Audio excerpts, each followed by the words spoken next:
Bonjour et bienvenue dans un nouveau tuto sur 3D Studio Max et Mudbox dans lequel on va apprendre à créer une grotte donc avec 3D Studio Max et Mudbox. Donc pour commencer dans 3D Studio Max, Alt W en plein écran, je vais créer un plan, peu importe ses paramètres.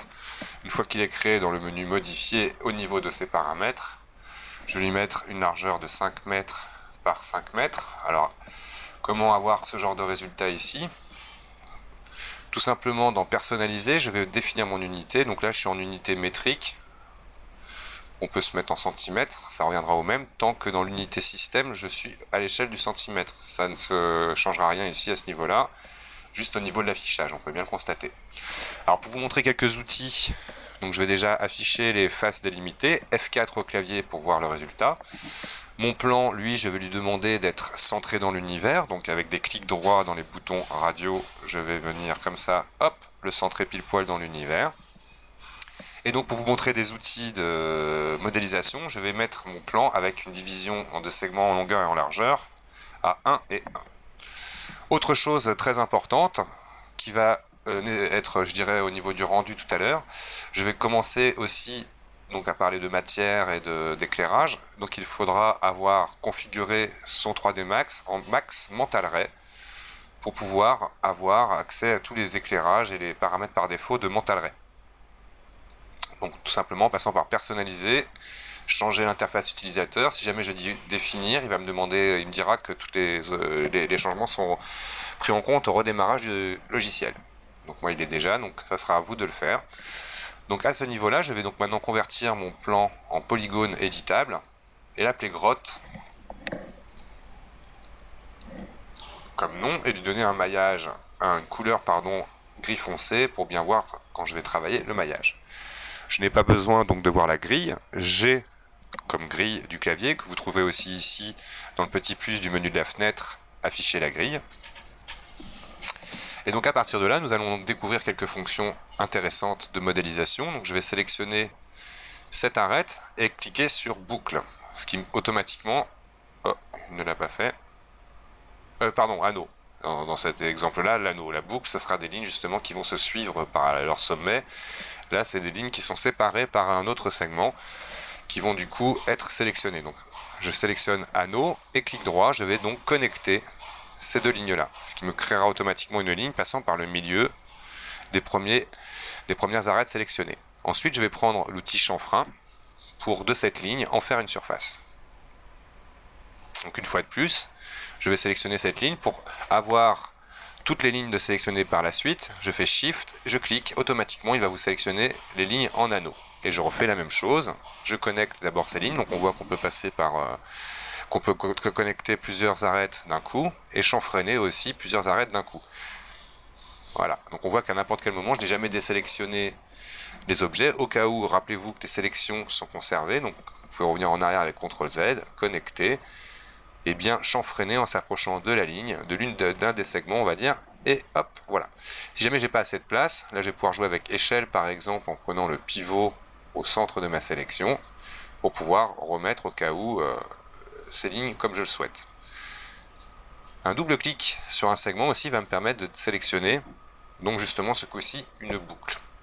Donc Shift sur le segment d'après me permettra de sélectionner un anneau, double clic me permettra donc de sélectionner une boucle. À partir de là, donc je vais sélectionner tout au bout ici en double cliquant la boucle qui est ici présente. Je vais appuyer sur majuscule, donc Shift du clavier, et bien en me mettant sur l'axe Z, créer une face à partir de cette sélection. Une deuxième fois, que voilà. Donc maintenant nous allons faire l'entrée de notre grotte en sous-objet polygone avec la fonction extruder. Il va me falloir 3 extrusions, donc je vais les faire directement, peu importe où va se situer mon objet au final. Une fois que j'ai terminé mes extrusions, je viens positionner la profondeur de ma grotte, et en mode sous-objet arête, double clic, on voit qu'on peut sélectionner comme ça facilement, et donc venir donner à peu près cette apparence à mon maillage. L'idée, donc on verra plus tard, en commençant dans Mudbox, à diviser le maillage. Ici, je vais garder la partie un petit peu plus serrée, pour pouvoir vraiment justement accentuer l'entrée de ma grotte. À ce stade, je vais commencer à m'amuser en sous-objet sommet, à déformer légèrement mon maillage, dans l'idée d'être déjà plus ou moins dans le contexte de modélisation. Donc là, je vais par exemple creuser un petit peu ici. On va commencer à refermer l'entrée de la grotte. Voilà, voilà. On imagine, là, je vais prendre ce point-là, le grimper. Commencer à étirer un petit peu mes sommets en donnant une ouverture un petit peu justement à ma scène pour quand je mettrai ma caméra pouvoir facilement comme ça. Hop, je déplace donc tous ces petits sommets. Et dans ma grotte, je vais m'amuser comme ça, par exemple, à prendre l'extrémité de ma grotte avec échelle. On va positionner ça un peu plus vers le bas. Et pourquoi pas, là, justement, toute cette ligne-là, là, je vais la baisser un petit peu comme ça, et celle-ci, la grossir. Et pourquoi pas élargir toute cette partie avec échelle.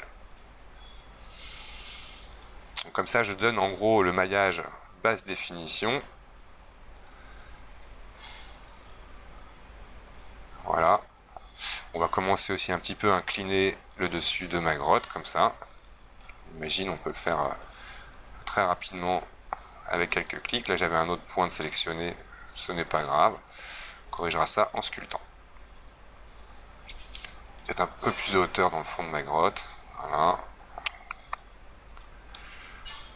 On est bon. Donc à partir de là, donc, nous allons maintenant sauvegarder cette scène.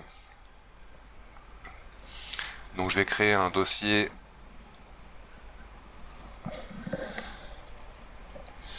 dans mon dossier de travail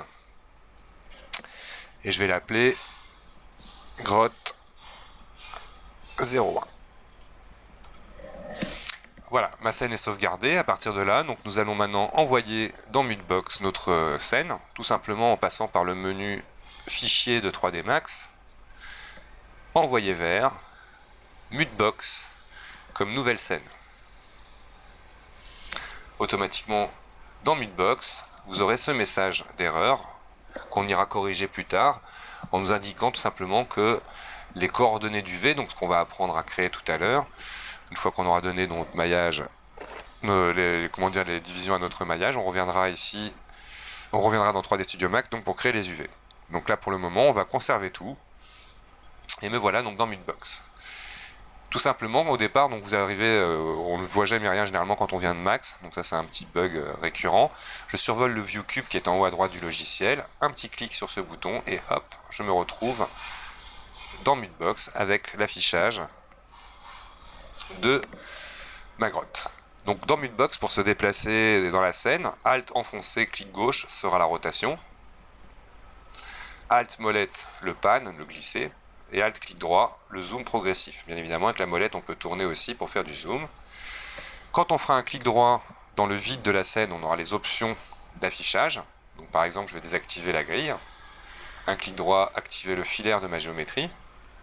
Si je fais un clic droit sur ma géométrie, j'aurai un menu concernant la géométrie, qu'on verra plus tard. Donc voilà déjà pour bien démarrer. Donc aussi, si bien évidemment, quand vous êtes dans ce menu, des fois vous le faites sans le faire exprès, pour éviter d'activer quelque chose, écartez-vous bien du menu, faites un clic gauche, ça enlèvera tout simplement l'option. Dans une prochaine vidéo, nous allons donc maintenant ensuite découvrir les outils de sculpture. Merci d'avoir regardé cette vidéo et à tout de suite pour la suite.